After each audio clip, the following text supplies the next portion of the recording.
vérifié si on serait plus économique de tout faire rebâtir ça par un atelier mécanique, les bouchinages, le soudage, etc., remplissage. Et finalement, il n'y a pas d'intérêt à faire rebricoler ça. Fait qu'on a demandé des propositions, puis on achèterait un nouveau godet avec des attachements qui vont après. On serait flambant neuf, puis on regarderait notre vieux, puis peut-être on le mettra dans notre inventaire pour revendre plus tard. Donc la soumission est de 4 859 et 52, plus les taxes applicables. Donc on pourrait autoriser l'achat. Oui. Madame Gagnon. Oui. Appuyé. Appuyé. M. Perron. Sinon, ça vous va aussi? Oui. Oui. OK.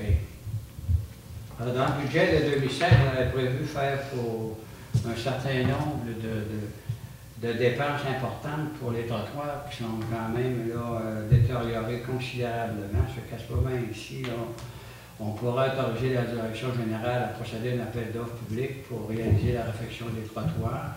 On ne dévoilera pas le budget parce que ça peut compromettre les appels d'offres en termes de concurrence. Donc, mais on connaît tous le budget qui est disponible. Donc, selon les budgets, autoriser la direction générale à attribuer le mandat de réalisation au plus bas soumissionnaire, puis autoriser Mme Gagnon à signer tous les documents nécessaires à la réalisation de la réfection des trottoirs. Puis on a déjà reçu les plans et devis de Stantec qu'on avait autorisé là, il y a quelques mois, là, les plans et devis. Donc ça prendra une proposition. Je vais proposer, M. Hassan. M. Beau, qui appuie? Je peux appuyer. M. Perron.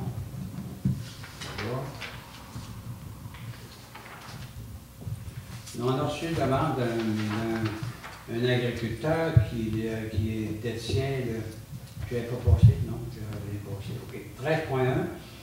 On a reçu une demande d'appui de la part d'un producteur là, qui est propriétaire du lot 4 594 826. C'est un agriculteur qui possède différents immeubles agricoles dans notre municipalité. À ce moment ici, il est en démarche pour vendre sa résidence ainsi qu'une partie de ses propriétés à une relève. Et en même temps, il y a un autre établissement un peu plus loin dans notre village et où il fait une autre catégorie d'activité agricole. Il veut y construire sa résidence. Il a demandé notre appui. Fait qu'en fait, je pense que nous, on favorise effectivement l'occupation du territoire et que l'agriculture, on essaie de supporter son développement. Et si on veut que les gens restent dans notre municipalité, c'est important qu'il y ait une propriété et une résidence aussi. Fait que si vous êtes d'accord, on pourrait appuyer la demande. Ça vous... Je vais le proposer, monsieur. Et M. Baillarron Oui. vous proposer. Qui appuie? Je peux l'appuyer. Mme Gagnon. Et donc, on est au point 15.1. Vous savez, peut-être on n'a pas souvent depuis un certain temps parce que nos fonds sont moins importants qu'ils l'ont déjà été. On avait un programme d'encouragement à la création d'emplois. La dernière entreprise qui était admissible, on a vérifié avec la Corporation de développement voir si effectivement les emplois créés étaient encore existants, c'est confirmé. Et à ce moment-ci, il y avait un résiduel de 1 000 $ à leur verser. La portion payable par la municipalité est de 500 $. L'autre 500 $, elle vient du fonds de Desjardins, eux, qui ont versé d'avance l'argent. Mais nous, on paye juste à chaque fois qu'il y a un déboursé. Donc, il faudrait autoriser là, le versement de 500 $ à la Corporation d'aménagement et de développement là, pour qu'il soit remis à cette entreprise-là qui a créé un emploi et demi. M. Simard, vous êtes au courant aussi? Oui. Pas bien placé pour la proposition. Là, mais... Non, mais... Ça va le proposer, monsieur. Oui. C'est fidèle à ce que vous dites. M. Baillargeon, appuyé de... Je vais l'appuyer. Et puis, M. Beau, vous êtes sur Oui, c'est le GA aussi. C'est correct. Un petit peu... Oui. L'antichier. Un petit peu, ouais. On est mieux de pas trop beaucoup. Non, dans le fond, de toute façon, la personne rencontre les exigences du programme. Wow. Et finalement, il n'y a pas de décision politique là-dessus parce que c'est administratif, mais c'est bon qu'on le passe ici parce que il faut autoriser le paiement. Oui, puis c'est versé en plusieurs tranches. Hein. Fait que comme ça, si l'entreprise ferme ses portes, on ne perd pas parce que des fois, on pourrait verser le montant complet au début, puis l'entreprise, malheureusement, ferme.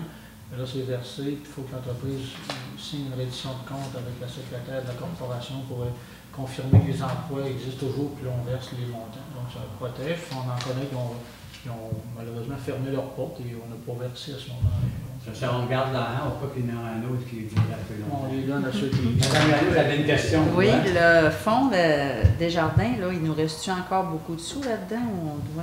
Mais je pense qu'il reste 3 ou 4 000, hein, je pense. Fait qu'on est encore... On est dû là, on pour roule, faire on roule encore là-dessus. ok. on est dû pour faire une nouvelle demande prochainement. C'est parce que les 2 dernières années, ça n'a pas été très prolifique au niveau là, de la création Ça pleut pas, les demandes d'emploi ne pleuvent pas.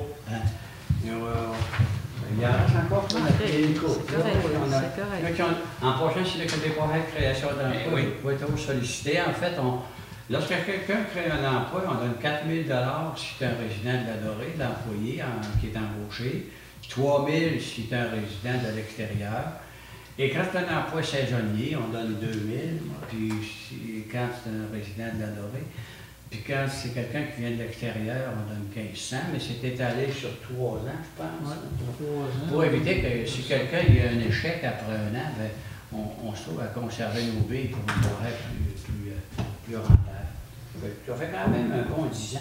Il faut rappeler, c'est M. Raymond Demers, quand il y a eu la fusion des caisses, il a dit avant qu'on ferme la caisse de la Dorée, on va prendre 40 000 puis on va le mettre dans un fonds de développement local. Puis la municipalité dit on va en faire autant. Puis on avait commencé avec ça. Puis pas loin, on a une vingtaine d'emplois de créer avec ça. On pourrait le documenter. À un moment donné, on fera un rapport aussi. Là. Où on en est maintenant. On avait donné 5 là, pour l'usine d'aboutage, après ça, matériaux, la quincaillerie l'avait eu, là, puis La coopérative. la coopérative de la rivière au saumon. À un moment donné, on fera un rapport. Donc, le 500 est approuvé, d'après ce que je peux voir. Hein, C'était le dernier versement dans cette Pour entreprise. cette voie. Après ça, c'est fini. Il n'y en a pas d'autres. On n'en a pas d'autres sur la Ouais, table. on n'a pas d'autre de commencer. Non. là. puis là, on peut même le nommer. C'est On attend Fenêtre vos noms. Semblé. Oui. C'est Fenêtre Semblé. On attend vos noms. Ça va. Et à ce moment-ci, je pense qu'on a parlé amplement, mais je crois bien qu'on sera unanime à proposer une motion de félicitations au comité organisateur de la petite séduction. Et aussi signaler le magnifique travail de coordination de Mme Boilly avec ces 5 personnes là, qui ont réalisé les 5 plateaux. Là. Fait qu'on va dire qu'on le propose et on l'appuie unanimement. Oui. Puis on va l'envoyer à Mme Boilly, mais on va lui demander de l'envoyer à tous ses commettants. Ça vous va? Oui, excellent. Merci beaucoup. Alors, il n'y aura pas de questions non plus, je crois bien. Je proposerai la levée de l'Assemblée, quelqu'un. Je vais le proposer, monsieur. Ok.